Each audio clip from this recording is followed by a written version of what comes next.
இந்த பதிவில் ஆட்டிசம்ங்கிற ஆங்கில சொல்லுக்கு இணையாக தமிழ் சொல்லாக மன இருக்க நோய் அப்படின்னு ஒரு விளக்கம் கொடுத்தேன்.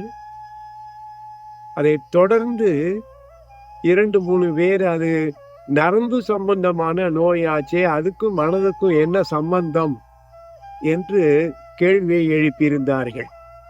அதை விளக்க போற இந்த பகுதியில் அதை விளக்கலான்னு நினைக்கிறேன்.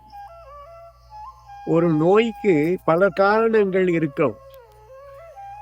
அந்த மன இருக்க நோய் என்ற சொல்லிலேயே மனம் அப்படிங்கிற சொல் பொதிந்திருக்கிறத பார்க்கலாம். அது ஒன்னே போதும் ஆட்டிசத்துக்கும் மனதுக்கும் தொடர்பு உண்டு என்பதை விளக்குவதற்கு ஆட்டிசம்ங்கிற சொல்லுக்கு மன இருக்க நோய்னு மொழிபெயர்த்திருக்கிறதே ஒரு சாட்சி.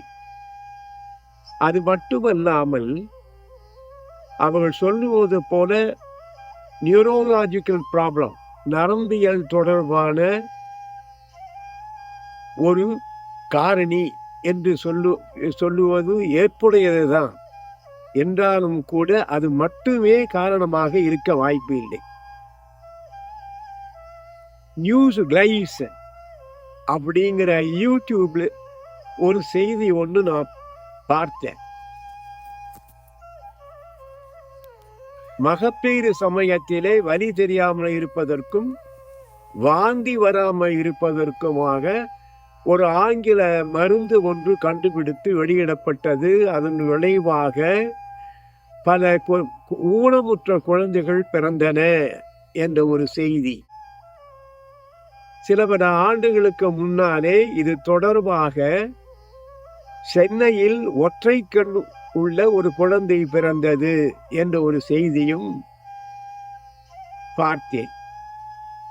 ஆகவே கருவுற்ற சமயத்திலே தாய்மார்கள் ஏதேனும் முரண்பட்ட பக்க விளைவை தருகின்ற ஆங்கில மருந்தை, அது என்னுடைய கணிப்பிலே மாற்று மருந்தை, மருத்துவ முறை, அது ஏன் மாற்று மருத்துவம் என்று ஆங்கில மருத்துவத்தை சொல்கிறேன் என்றால், ஆங்கிலேயர் வந்த பிறகுதான் அந்த மருத்துவம் நம்முடைய நாட்டிலே அடியெடுத்து வைத்தது. ஏறக்குறைய 450 ஆண்டுக்கு முன்னாலே ஆங்கில மருத்துவம் நம் வழக்கில் இல்லை. 1602 அல்லது 5 ஆண்டுகளில்தான் மேலை நாட்டினர் நம்முடைய நாட்டிலே நுழைந்தார்கள். 1800 சமயத்திலேதான் இந்தியாவிலே மாற்று மருத்துவம் தொடர்பான மருத்துவமனைகள் வந்தன. அதுவும் சோல்ஜர்ஸுக்காக, சிப்பாய்களுக்காக அந்த மருத்துவமனைகளை தொடங்கினார்கள். மருத்துவ கல்லூரி 1835 அல்லது அதுக்கு அண்மை காலத்திலேதான் மருத்துவ கல்லூரி இந்தியாவிலே நுழைந்தது. ஏறக்குறைய ஒரு 250 ஆண்டுகளுக்கு முன்னாலே ஆங்கில மருத்துவம் நம்முடைய நாட்டிலே இல்லை. அதற்கு முன்னாலே ஆயிரக்கணக்கான ஆண்டுகளுக்கு முன்னாலே நம்முடைய நாட்டிலே இருந்ததுதான் நம்முடைய மருத்துவம். அதைத்தான் ஆயுள் வேதம் என்று முன்னாடி சொன்னேன். ஆயுளை பற்றிய ரகசியம். ஆகவே அலோபதியை பொறுத்தவரையிலே அது டாக்டர் ஹானிமேன் என்கின்ற ஆங்கிலம் படித்த ஒரு மருத்துவராலே கண்டுபிடிக்கப்பட்ட வார்த்தைதான் அல்லோஸ் பேத்தாஸ் என்கின்ற சொல் இணைப்பு. அது ஒரு கிரேக்க சொல் என்று சொல்லுவார்கள்.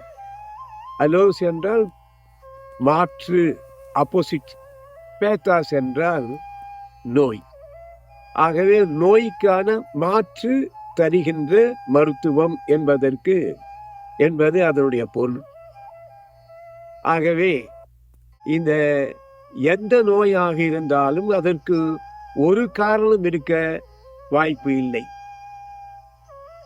இது ஆட்டிசம் என்பது நரம்பியல் தொடர்பானதுதான் என்றாலும் கூட மாற்று மருத்துவ முறைகளினாலே மருந்து எடுத்துக்கொள்வதனுடைய விளைவாக ஏற்படலாம். கருவுற்ற தாய் எடுத்துக்கொண்ட மருந்தினுடைய பக்க விளைவாக இருக்கலாம். அல்லது விடை காண முடியாத பில்லி, சூனியம், வைப்பு, ஏவல், பேய் பிசாசு, இப்படி பல காரணங்கள் உண்டு என்பதை மறுக்க முடியாது. கந்த சஷ்டி கவசத்தில் கூட பிள்ளைகள் தின்னும் பேய்கள், பெண்களை தொடரும் பிரம்ம ராட்சசன், கொள்ளிவாய் பேய் என்பது போல அதீதமான சில தொடர்புகளை சொல்லுவார்கள். அதுவும் மறுக்க முடியாது. பேய் பிசாசுன்னா இல்லை என்று நிச்சயமாக சொல்ல முடியாது. அதற்கு அலோபதியில விடையும் கிடையாது. மனம் தொடர்பான நோய் என்றுதான் சொல்லிவிடுவார்கள். ஆகவே ஆட்டிசம் என்பது நரம்பியல் தொடர்பான நோய் மட்டுமல்ல, மருந்தினுடைய பக்க விளைவாக இருக்கலாம். பெற்றோர்கள் அந்த சமயத்தில் அவர்களுடைய முரண்பட்ட வாழ்க்கை முறையும் ஒரு காரணமாக இருக்கலாம். எனவே ஆட்டிசம் என்று சொன்னால் அதனை மொழிபெயர்க்கும் போது மனம் தொடர்பான நோய், இருக்க நோய் என்று சொல்லுவதிலே தவறு இல்லை. அதே போல ADHD கூட மனம் தொடர்பானதுதான்.